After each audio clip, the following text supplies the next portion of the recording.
So welcome everyone. We've got 14 photos to get through, so that really means about 3 minutes a person. You might in fact only say one sentence, and that's fine. But if you say several sentences, try not to take yourself over 3 minutes. And I put them up in the order that I received them. That means, Aileen, you're first. So let me find the photos. Oh, and I've put your names on them as well. So do you know, I told everybody to go on speaker view, and I didn't do that myself, I don't think. Never mind. Aileen, can you talk to us? Yes, I can talk to you. Oh, wait. Oh, yes, you have come up on my screen. This is the Pilgrim's Crossing at Holy Island, Lindisfarne. It's a special photo. It's one of a whole series, and it was taken either the afternoon, evening of the day that we actually walked across the Pilgrim path, or the next day.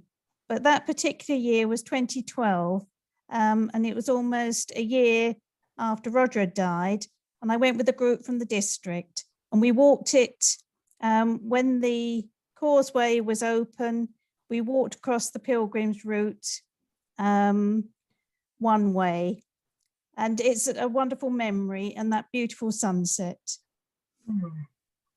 Aileen, did you say, where were you walking to and from?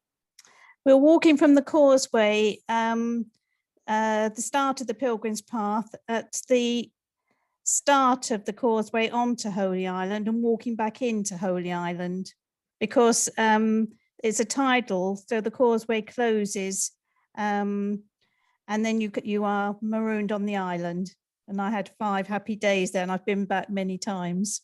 Oh, right. I've walked across, but I had to get back before the tide came in. Well, Brian Smith, who took us, arranged with those that had got cars for us to go for the cars to be left to take us over. And then when we'd walked it, one person took him back to get his car. So we only walked one way. So he had it all sorted. Right. Okay, that's great. Thanks, Aileen. Now I'm going to have to come back to all of us because I haven't quite sussed out the screen sharing yet, and I wasn't on the right one to go to the next screen. And I just want to welcome who came in. Leslie, you came in, didn't you? So welcome. We're just going through people's photos. Leslie, you're looking worried. No, you're not. Okay, that's all right. And we can't hear you because you're muted. Okay, so we're going to the next slide. And yes, so if we didn't know this, oops. If we didn't know it was Glyn, we do now because it says his name. Yeah, this is a photograph taken with me, as obviously with a chicken, in Kiruli Mission Hospital in Uganda. For those of you who don't know, I used to be a consultant gynecologist, and I always wanted to work abroad, work in Africa, but there never seemed to be a right time. But from 2005 through to 2017, I used to go to either 2 or 3 times a year to Uganda, operating on women with vesicovaginal fistulas, which basically means they're completely incontinent after damage with childbirth, or sometimes damage from surgery. So we used to sort of get them all to come along to the hospital there in rural Uganda, and it was really quite a different experience to me because we were doing the anaesthetics and things as well as the surgery. Anyway, we operated on about 30 people each time we went, and subsequently, very frequently, the women came back to say thank you at subsequent trips and subsequent visits, and we accumulated quite a menagerie. As you can see, chickens were the usual thing, and we acquired quite a few chickens, but we also had a turkey, a goat, and various other things. But it was really humbling when these ladies all came and they would sort of kneel down on the floor with their dresses. We can't really see them there, but with sort of smart Ugandan dresses on. And it really made you feel that what you were doing was something worthwhile, because so often you do a lot of useful things in this country, but so often you're dealing with the worried well in this country, as opposed to people who actually have serious problems. And the fact that you could change these people's lives, turn them around and make them acceptable again, really was a privilege, and something that I always look back on with a great degree of fondness. So really, that's what it's about. And how long were you there in Uganda? Well, I started going in 2005, and then last visit was in March 2017. About But- 2 weeks each time. Yeah, up to 2 weeks each time, and we used to go 2 or 3 times a year.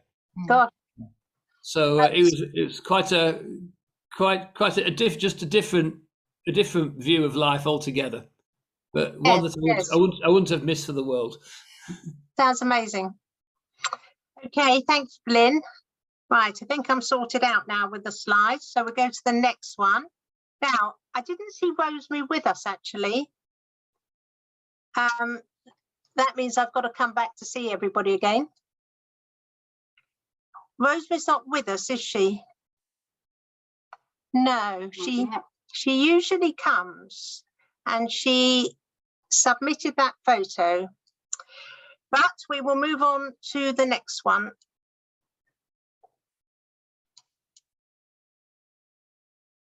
And it looks like another one in Africa, so but we'll hear about it sometime. Right, Beryl, this is your photo. So you need to unmute. Yeah. This is my granddad. Ah, A lot of people from Wells, well, from the old Fakenham and Wells circuit would have known him, because he was always every Sunday morning waiting at Wells Chapel to welcome everybody and give them their hymn books. But this photo was taken in 1979, when we had a really bad spell of snow and most of the villagers got cut off, and he lived at Burnham Thorpe, and they were cut off. And at the age of 73, he was helping dig out to try and get through to Burnham Market. They did it on the Saturday and Sunday. He didn't do it on the Sunday, but he was there for quite a long while on the Saturday. And this photo appeared in the Eastern Daily Press. ah, So the photo was courtesy of the Eastern Daily Press. right. And what was his name, Beryl? He was James Beck, but known to everybody as Jimmy. You probably, if you'd gone to the chapel, would be given a bag full of vegetables. He used to go around giving everybody vegetables. He did several allotments, and you know, he was a teamman. He looked after the horses originally, and then he was a gardener. That was his job before he retired. Right. And was he a special person to you? He was a special person to me. We used to do I used to go. He had a car. And so I used to go to theirs, and they'd go to Hunstanton, and every 3 weeks shopping, and I'd go along, and we'd go into Woolworths, and that was in the days, you know, the pick and mix, but you were served with them. And he used to buy me the little jazz drops. Oh, right. But I will tell you another funny story about him. He was gardener to Lady Glenconnor, Lady Anne, who was lady in waiting to Princess Margaret.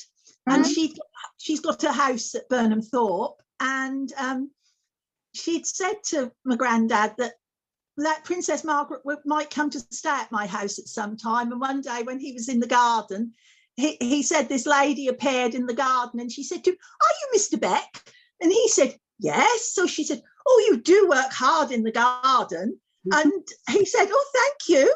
And so when he came back and told my mum and my granny, they said, "Well, did you call her Mum?" "No, I called her Princess Margaret," he said.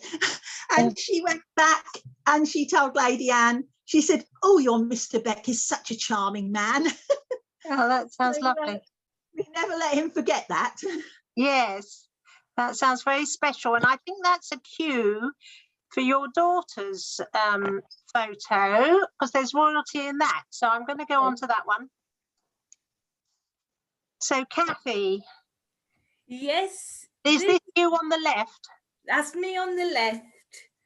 And this was taken after the Queen broke her wrist.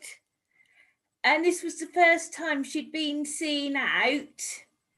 And unbeknown to me, one night we suddenly got phone calls saying that I was on the news and on news round with this picture. And then it appeared in the paper as well. Ah, So that was my but moment of where fame. was it and why were you there? We always used to go and see the Queen because my birthday's January, so we'd always go round about my birthday. So this was taken about a couple of weeks before I was 13, and this was at Hillington because we used to go to the different churches to see her. Sandringham, you wasn't allowed to take photos, but the other churches you were. Right. So this was at Hillington Church. And were you sort of waiting for her to come out? Yeah, there was a line of us all waiting for her to come out of church to give flowers to. Right, right. And how does that wait in days in your life? One of the best. Yeah. Obviously very special. Yes. Right, now I've let Rosemary into the Zoom. Rosemary, are you there? Could you unmute and speak because I've got your photo? Right, I can't see Yes. you. Right, just a minute. I'm going back to your photo. Can you see it? Mm-hmm. So the one before was this one from Glyn. Mm-hmm. And he was telling us about working in Uganda for 2-week spells. Mm-hmm. And the satisfaction of that. Anyway, so this is obviously Africa too. I was hoping you were going to show the picture of my husband because I haven't always been a lone lorn widow, and he was the reason we were there, not me. Oh, I mean, that's his legs there, and that's his where's your short. husband then? I sent you a picture of my husband. Oh, I didn't see that one. I just saw this. There was a picture of a doctor examining a patient in the night. Oh, I'm sorry about that. But this is your photo too, is it? Oh, yes. But I Yes. did send a picture of Paul. I thought everyone ought to see him because We'll he's sort of the reason we were there. We'll circulate it later. But Thank tell you. us about this photo. Well, that's my little boy, Michael, the little blonde one. And it was a Sunday afternoon and the sun was nice and we were sitting in the garden having a cup of tea prior to going to church in the evening. And this little girl wandered in from the children's ward. And you can see she's got a very distended belly. I mean, you might argue that Michael's got a distended tum too, but his was just healthy. Hers was the result of kwashiorkor and malnutrition. And Michael was 3, she was about 6. So you can see that she's suffering from malnutrition. And she came into the garden and all she's wearing nothing except a little tiny necklace. And she got this empty packet of biscuits, nothing in it, of course. And she wouldn't eat very much. She had some bread and butter, but she didn't really want anything. And she cuddled up to me and wanted to sit with me. Then it got to church time. So we sent a message to the ward saying we'll take her to church with us. So I got her a pair of panties that I don't know whose they were, Mary's or Michael's or something. And also it's it gets in Kenya, the weather's lovely, you have lovely sunny afternoons and it gets a bit cooler in the evening. So I got a little cardigan and put that on her as well. She came to church with us and she sat cuddled up with me and we drew pictures with Michael and her and then we took her back to the children's ward. And I sent her, you have to send food for children, they're supposed to have their food sent in, but I mean, she was a result of just starvation, a large family and everything. Anyway, she went home she came back just before Christmas, and she died on Christmas Eve, and I was absolutely heartbroken. And she died actually of very, very bad tuberculosis, which I mean, she had nothing to fight it with, and she's a sweet, sweet little girl, very, very cuddly and sweet and charming and loving. She never smiled and she never said anything, but she was just typical of so many children who were just malnutrition. I mean, it sounds a funny thing to say, but one of the problems, it sounds obvious, was the breakdown of polygamy. Polygamy was a woman's friend, because in the culture there, a man could have as many wives as he wanted. And when he got one wife pregnant, then he stayed off her for probably 2, 3, even 4 years, depending on how many wives he had, and moved on to the next one. And that meant that a woman could breastfeed her baby, because often they fed them until they were 4. I mean, you'd see a child running up to his mother and having a quick slurp, you know. And with the breakdown of polygamy, it meant that if a chap only had one wife, she was pregnant literally every year, and she was feeding a newborn baby and probably 2 or 3 toddlers all, and she was starving, and the result was terrible malnutrition. I remember carrying a woman into the Land Rover to get her to the hospital. She was so weak she couldn't walk, and she got 10 children. She had one every year for 10 years. And she couldn't walk, and I lifted her into the Land Rover and took her in. I mean, they fed her up, and you know, we got the baby, well, 2 of the babies with her.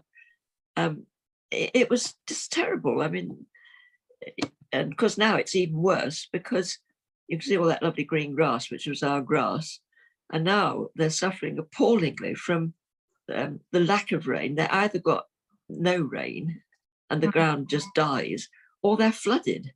I mean, it's terrible what's happening in Kenya. And I'm just so glad that Christian Aid this week is making it their special focus, because Kenya is a beautiful land. The people are lovely, and she's a little Kimeru. We were living in Kimeru country, but because again, the British, we made so many colonial mistakes. We have Kikuyu police looking after Kimeru people and their different tribes. And my husband was a brilliant linguist, and he could speak Kimeru. What was this little girl's name, Rosemary? Sorry? What was the little girl's name? Do you know, I don't know. She never told us, and they never told us in the children's ward. No. I mean, I'm sure when she died, I know my husband came over and he said, "You're going to be very upset. Your little girl has died." I had sent her food, but she just had overwhelming tuberculosis. I mean, that's why my husband got tuberculosis from the Mau Mau, because it was rife in Kenya, and it was still rife when we were there. Yes. And there was just so much poverty, but that little girl and Michael sort of played happily together. Yes. And language doesn't matter when you're 3. No, it's a lovely photo. I'm going to move on because we've got another 10 or so to go. Yeah. But if you find the picture of Paul, do show it. I'd love people to know I actually had a husband. No, we believe that you did. But yes, I will. I promise. You can see his legs. Oh, these are his legs there. Those are his legs. Oh, I see. Okay. So we've seen his legs. Okay. Right. We're going to go past. We've seen that one, and we've seen that one. So let me see who's next. Oh, Angela, this is yours next. Another people photo, person photo. I wonder if anybody can guess who this might be. He is my hero, and I actually used this in a service I was taking, an all-age worship, and one of the children shouted out Hitler. He's definitely not Hitler, but who do you think he might be, bearing in mind he's my hero? And I'll give you a clue. If I take the moustache off him, or maybe put it on me, you might see a bit like Beryl. He's my granddad. But I never knew my granddad because he died in the First World War.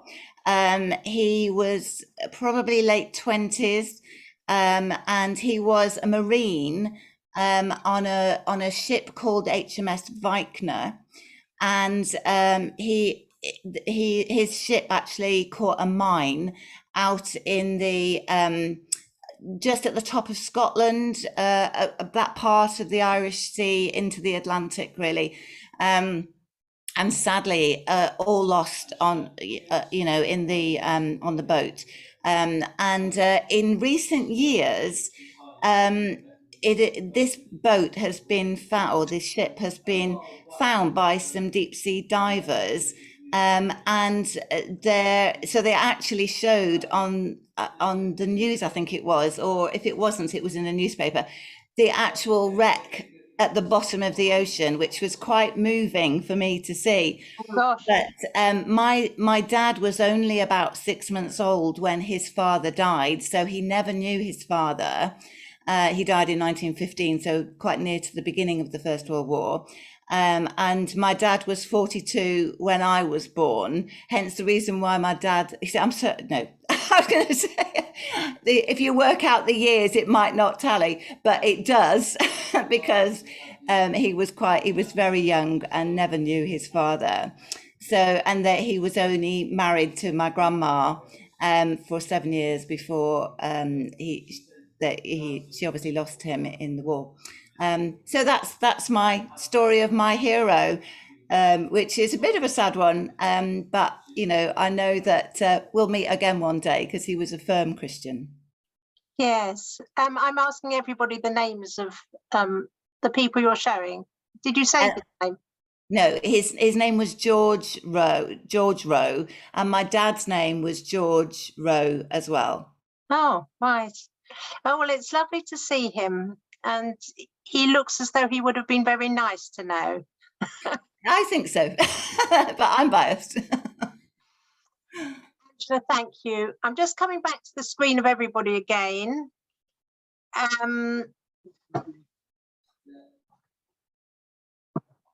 Yeah, no, that's Angela. She's been talking to us. Yes, no, I was just checking what's going on. Okay, we're doing well. We're doing well. And not all the photos are people ones, but most of them are. Right, let's go back. So who's next?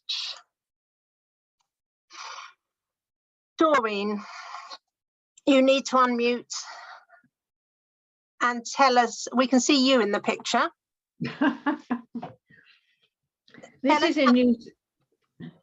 is in New Zealand, in a town called Napier on the pardon. In Napier, it's an Art Deco city, and every February they have everybody comes dressed up in the Art Deco era, and these wonderful cars come from everywhere, all over the world, and they have music, and it's a real good weekend. And we try, if possible, when we go out there, to go to Napier, because it's such a lovely Art Deco town. And this was me going around all the lovely old cars, because I just love cars. And this was a Ford. I don't know what sort of Ford it was, but yellow one. Yeah. Probably from America. But with orange wheels. And we went into the what was that called? The Masonic Hotel, and we went and had wonderful cream tea, and it was very memorable, wasn't it? It was really lovely. So that's really a lovely place to go, and we have to go there every time we make it to New Zealand. But and it's really crowded. It was a year and a bit ago, was it, when you went? This was last year. No, but we didn't go here. This wasn't last year. This was probably about 2014 or something. Oh, right. Okay. I was a bit younger then. Doesn't show, but yeah, it's a wonderful place, and people have great fun, don't they? Yeah. Brilliant, thank you. So I think I've got Heather's next, so don't go away. Heather, this is yours. Yes, this is mine. Oh, sorry, I And haven't got your name on it. it's a picture of myself and my young brother. He was 4.5 years younger than me. His name is Henry, and I didn't like him. I didn't want him. Poor Henry. Yeah, I did. He knows all this. Because I was born. My dad was in the army and in the war, Second World War, and so Mum and I were like on our own until Dad was demobbed, and I was 3 when Dad came home. And a year and a half after that, Henry was born, and I wanted a sister. So he was a little imp. He really was. I'm at my auntie's, Mum's sister, and she had this dear little kitten. So Mum said she'd take a picture of me holding the kitten. So I'm proudly holding this kitten and posing for the camera. And just as Mum clicked it, this imp jumped in the picture. You can see, look on his face. And I said, Mum, he was in it. He was in it, Mum. And he was. And I love the picture now. When he had his 70th birthday, gave him the original framed, because it was, you know, just got to look at his face and know what a little so-and-so he was. He was always getting into trouble as a little boy, always doing naughty things. But yes, that's the story behind that. Does he live in Norfolk, Heather? He lives in Oulton Broad. All right. Yeah, near Lowestoft. Yes. So you have a better relationship as adults? Oh yes. Oh yeah. Oh yes. Well, I got to like him when I was doing my nurse training, and my bicycle got a puncture, and I didn't know what to do. And he came all the way from Lowestoft on the train to the old Norfolk and Norwich, and mended my bicycle puncture. And my friend said, "Oh, your little brother's really nice, isn't he? He's really nice." And I thought, oh, well, yeah, I suppose he's not so bad. But then we got on very well. He's lovely. Yeah. He's a lovely guy. Heather, thank you. When I saw this photo, when you sent it to me, I thought you'd both posed, but obviously No, not. Appearances are deceptive. I was posing. Okay, so we're moving on. Oh, Jen, this is yours. This is good. This picture was taken in 2015 in Guernsey, in St. Peter Port. It was part of, we went to Guernsey that year because Jackie was brought up in Guernsey, so we go quite often, really. But we went that particular year because I had a sabbatical, so we could spend a bit extra time there. And part of my sabbatical was taking photographs, and then at the end of each day, just reflecting on one photo and either choosing a Bible reading or a hymn to go with the photo. And this picture, this was taken in St. Peter Port, obviously looking out over the harbour. There's a department store which has a lovely cafe right on the top floor. And if you're lucky, you get the window seat, which we did on this occasion. So we were looking out, and there's a ledge outside, and obviously this seagull came and just posed, and I took the photo. But what made me think later on about it is, if you look at that, behind the seagull, there's all the boats, but there's also a liner, which actually, it was a very, very big liner. It would have held a lot of people, I should imagine. But from the angle we were sitting, you couldn't really see it because it was being blocked by the seagull, which, although it's a big bird, it's nothing like the size of the liner, is it? And so my reflection for that day, I'll read it. The perspective was interesting. It almost blotted out the view of a large cruise liner. We often get a wrong perspective and allow our view to blot out the view of God. So that was my reflection, and I chose the hymn for that, Be Thou My Vision. Oh, yeah. Thank you. How Jen's got a whole booklet here of all the photos and reflections she took and made on that sabbatical. How hard was it to choose that photo out of all that lot? Well, as a photo, it's one of the sort of distinctive ones, so it wasn't that hard. But there were 91 photos in all, the reflections. So, Gosh, 91. yeah, 3 months worth of reflections. Okay, she's got another sabbatical coming up next year, so we'll see if that happens again. Possibly not. Right, let's go on. Now this is Malcolm's photo. Yeah. This- Helen and Doreen, can you mute? Do you mind? Can you mute yourselves Oh. again? So what? And then we'll get Malcolm. Yep. This photograph comes with a Bible quotation. When's a child, I thought a child, but now I've grown up, I'm enjoying my childish ways. This is, I've got Evan with me. He's my little driver. He's 6 now. And we have been building model railways for 20 years. And this is the first time I've had the chance to build one in my own, for myself. It's 24 feet long and 8 feet wide. And Evan there is running, I've got 3 trains running at one go. So we've got into this and he's really enjoying what he's doing. It's sort of part of tomorrow. My yesterday is his tomorrow. Mm. And both of it was your today when you were there. Yeah.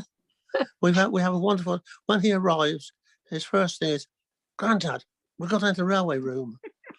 And I made a mistake a bit back. I took him with me to Sheringham to the model railway shop. It was not a good idea. How It much cost me money a lot did you more. spend?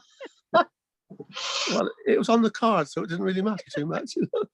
But this is what we've gradually done. It's taking time, and there's 2.5 years work here and another probably 18 months to go. Mm. Then we'll have it open sometime so people can come and have a look.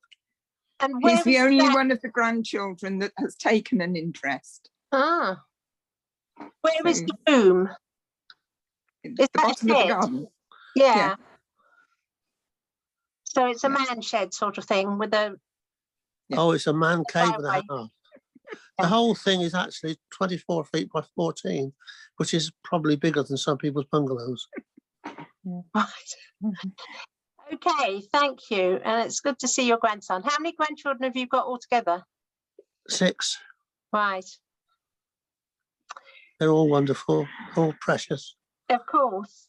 wonderful gift. Okay, we're going to move on. Thank you very much. And yes, you muted, great. Let me see whose photo. Whoops, not yet, not Shirley yet. Sandra.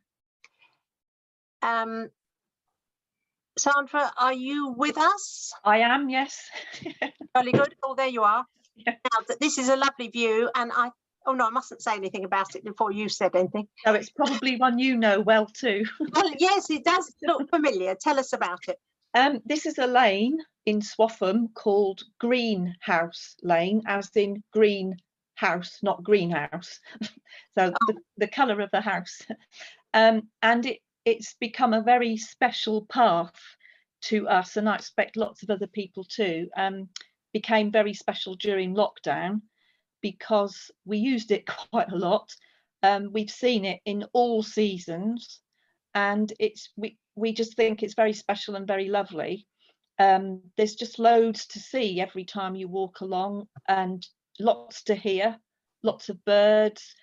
Sometimes there are sheep and there have been lambs in the field next door. That was taken just a few weeks ago, and it's just a path that connects lots of others, which we didn't really know existed until we went into lockdown. And when we had to find paths to walk around Swaffham. We were just so delighted to find them all. So it connects our end of town with the north end of town, and there are paths going off in all directions, and it was just a way of getting our exercise but also connecting with nature in a really special way. Sometimes we would meet other people, some that we knew, some we didn't. It also connects to a path at the far end that then eventually leads on to an estate where some friends live, and it was really nice sometimes to find them in their garden when we got there to chat to. Some of the paths that go off it as well take you past allotments that we knew were there, but we'd never really looked at them before, and the back of other people's gardens. And some people would say it was curiosity and interest. Other people might say I was just being nosy, but I really liked looking to see what other people had got in their gardens and their allotments. And it's when we couldn't visit National Trust gardens and parklands, it was just really nice to walk along there and see what else was growing and what other people were doing. So it became very special, and it made us really appreciate what we've got on our doorstep. And I know that's a bit of a cliche in lockdown times, but it did really make us appreciate what's just 5 minutes away. Thank you, Sandra. Is it the path from the Norwich Road to the to Long Lane? Long Lane is at the top of that picture, going across Yes. the top. Yeah. Yeah, so now I've got it placed now, because as Yeah. you say, there's a lot of these little paths. I mean, we discovered them all as well. And I think we met you and Mike, didn't we, one day? Yeah. Yes. At the top there somewhere.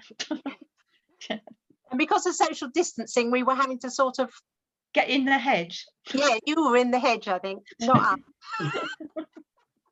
And the other thing I wanted to say about it was, I mean, there's lovely celandines there. I wonder how many weeks ago it was. I think it was about 3. Because there's a little path we love, which we call Pretty Lane, because the first time we saw it, it was just covered in celandines. But it's a bit difficult to describe which path it is. It's got a proper name like Hilltop Lane or something like that. Hill Close. Oh, it might be. There's a Hill Close Lane that joins up to this one. Yes, well, it was probably Hill Close Lane then. Yeah. But because of all the rain and the bad weather, we missed the celandines, so we're a bit upset. But we was made up for it seeing your picture. Right, thank you. And that's very different from other photos that we've seen. So it's good to have, well, except for Ailey's right at the beginning was a landscape. So it's good to have the contrast. Now, Shirley's, yours is coming up next. So if you can unmute, Shirley, and tell us about these dolls. How I became a dolls dressmaker. Oh. Quentin and I were on holiday in Southbourne near Bournemouth and decided to take a walk along the front to see the regenerated pier at Boscombe. At the entrance to the pier, there was an RNLI bookstall. On perusing the books, I came across a very special one called The Dolls Dressmaker, and a complete pattern book by Venus A. Dodge. My interest was sparked and I paid a very small amount asked for the book. Even though it was published in 1987 and looked old-fashioned, it proved to be an amazing find. The author had apparently dressed dolls for over 20 years. She has studied the history of fashion and was therefore very particular about period accuracy. It appears that she and her husband were frequently commissioned to create and furnish dolls' houses. Undoubtedly, her experience and fine craftsmanship are reflected on the pages of her book that contain a collection of over 120 designs to fit dolls from 10 to 25 inches tall. The flyleaf says that the book makes it simple to create superb dolls' clothes and I agree with that indeed. It provides 45 basic patterns as well as offering a variety of accurate period costumes. But the story really is about our special granddaughter, Juliet. She is such a kind, sensitive and caring girl. Our relationship is very special, and we took her on holiday by herself when she was very young. This came about because her older brother was invited on holiday with his 2 older cousins. Even at that very young age, she attempted to make tea for us when we arrived at the B&B. We did all sorts of things during that holiday, from candle dipping to weaving and even a pottery workshop. That resulted in a beautiful butterfly being delivered to her home after the holiday. She even kept the sweets that she had purchased with her pocket money so that she could share them with the boys on her return home. So the discovery of the book later led to my finding the dolls in a charity shop in rather grim outfits, and I redid them, their hair, their outfits. They had 2 outfits each, a summer dress and a winter corduroy pinafore, so that I could spark in Juliet a sewing interest, which she's carried on. We made a mermaid tail on the sewing machine, which was her first project on the machine. And she's just such a lovely, creative girl, and so very kind and helpful. And how old is she now, Shirley? 12. 12, right. Yeah. So are these dolls hers or yours? Yeah, I dressed them and then gave them to her for her birthday present. Right. Quite a while ago. Yes, yes. Oh, well, they're lovely. And you're very clever then. No, I'm not. This book, I've got the book here. It makes it really simple, but it's got some beautiful pictures in it. It tells you how to do everything, even down to the tights and knickers and underwear, petticoats and new shoes and everything you can possibly need to know. Right, right. Do you watch the Sewing Bee? Yes, yes. Yes, that's tomorrow, isn't it? I think, not tonight.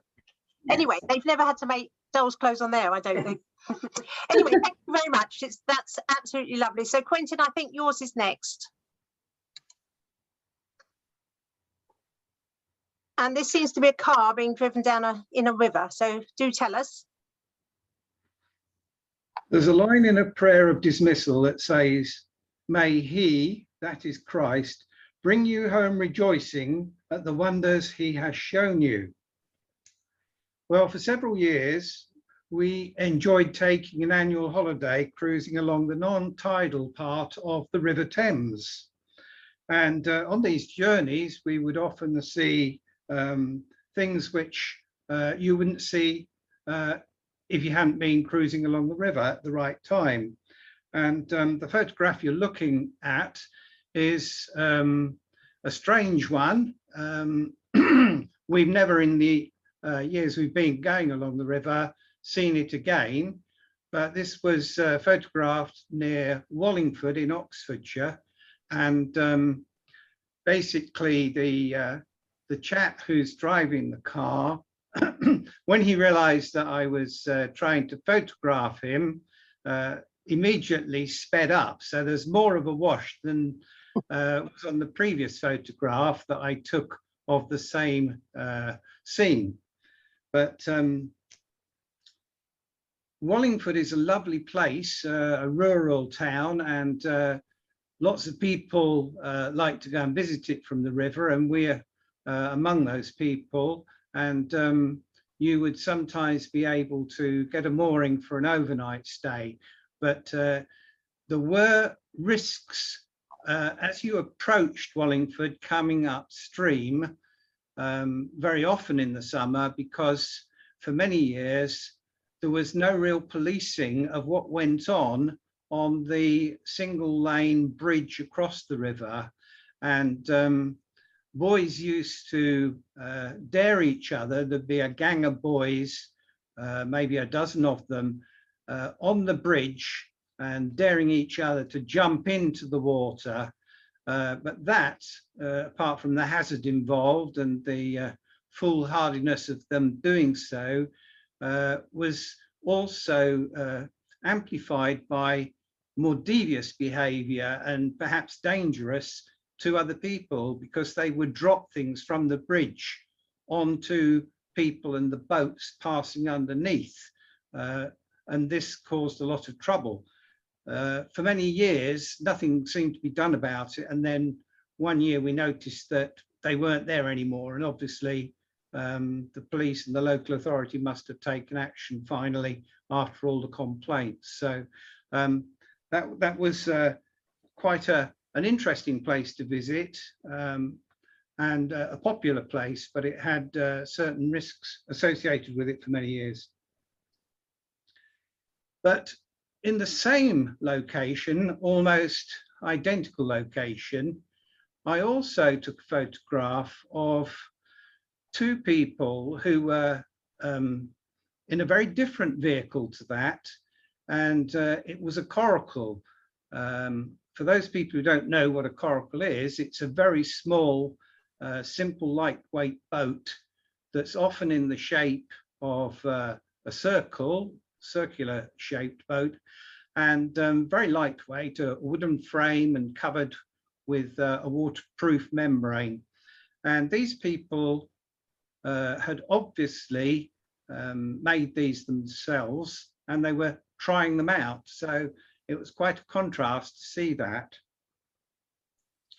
Now, apart from that, I have photographed at different times other strange vessels traveling along the river, one of which would be a submersible, the sort of thing that would be used for doing seabed exploration, I suppose, not in the very deep water necessarily, but it was bright yellow. And when we saw it, we thought, oh, yellow submarine and the Beatles.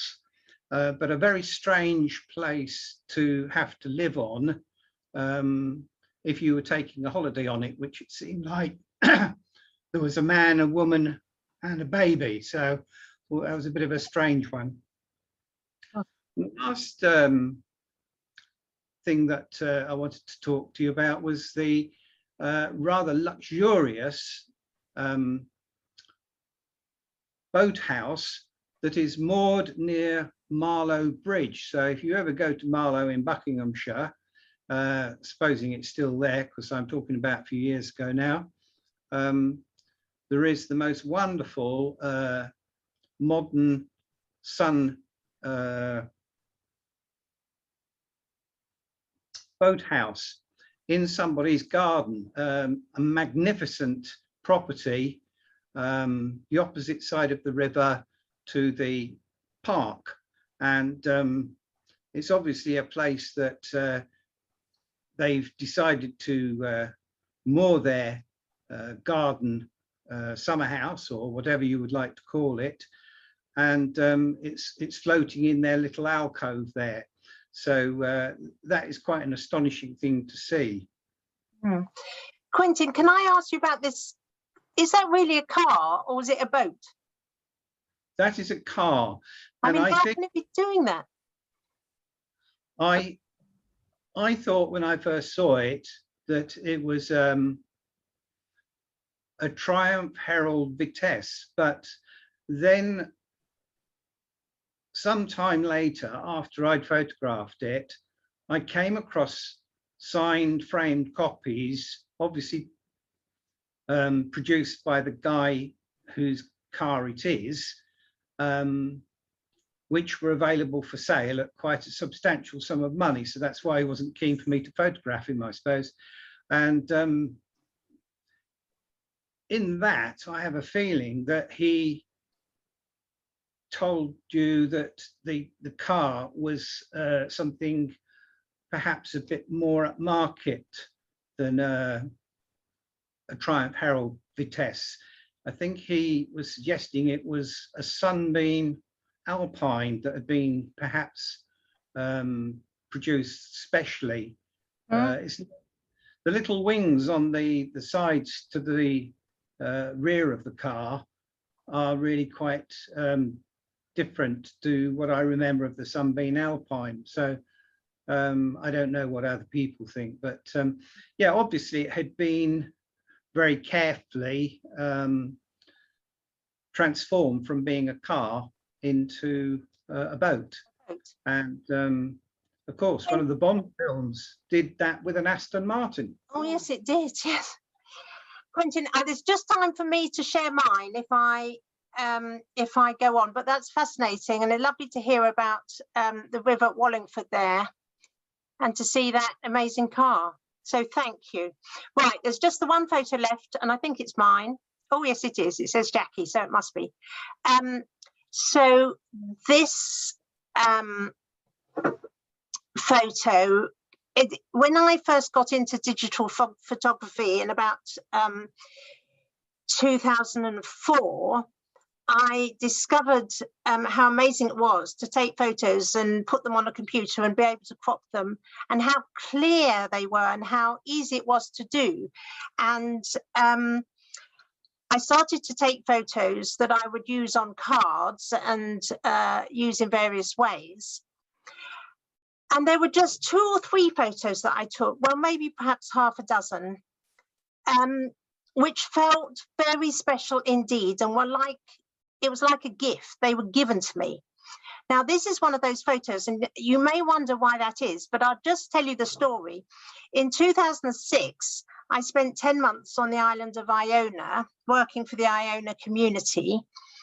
And at Easter time, I took it into my head that I would take a photo of the daffodils in the garden of the little cottage that I lived in on Iona. I shared this little cottage with other community members.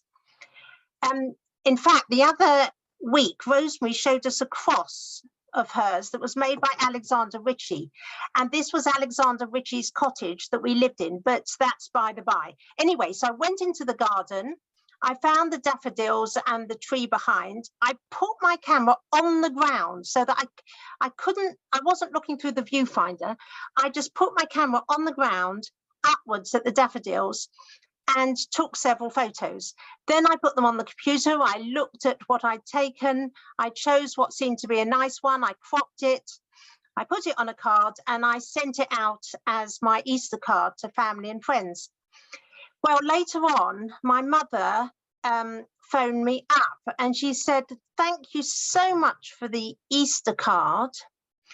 Was the cross there already, or did you put it there?" So I said, "What cross?" And she said, "The cross in the middle of the photo." So I had to go and find the photo and look at it. And suddenly I saw this cross that's there, and it's made up of one of the blades, one of the leaves of the daffodils coming up, and it's directly in line with part of the tree, and then there's a branch that's going across at right angles to it, forming a cross. Well, I had no idea it was there at all, and it just felt like an absolute miracle that I should put the camera on the ground, not even look through the viewfinder, choose a picture and for an Easter card and end up with a cross in the middle, and it was even in the middle of the photo, and I didn't even know it was there, and I sent it as Easter cards. So this is one of those photos that will always be very special to me.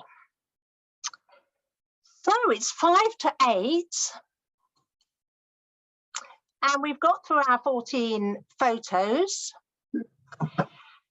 And thank you very much, everybody. That's all just brilliant. So I think in the remaining 3 minutes or so, I'll just tell you what's happening next week, which you may remember me saying last week. Next week, it's another interview, and this time it's me and Jen that are going to be interviewed. I don't know how that's going to work at all, or whether Jen is going to dominate the whole time. No. Anyway, I'm quite surprised how many people laughed at that. And you think I'm joking. Anyway, Anne Richardson is going to interview me and Jen. We've got a date for the second part of the interview with Rosemary, and later in the week I'm sending out the dates for the rest of our Tuesday evenings. I think I've taken us up to the end of June now, when it will definitely stop. But I think we've got a program up to the end of June. Okay, everybody, thank you. Oh, I'll stop recording.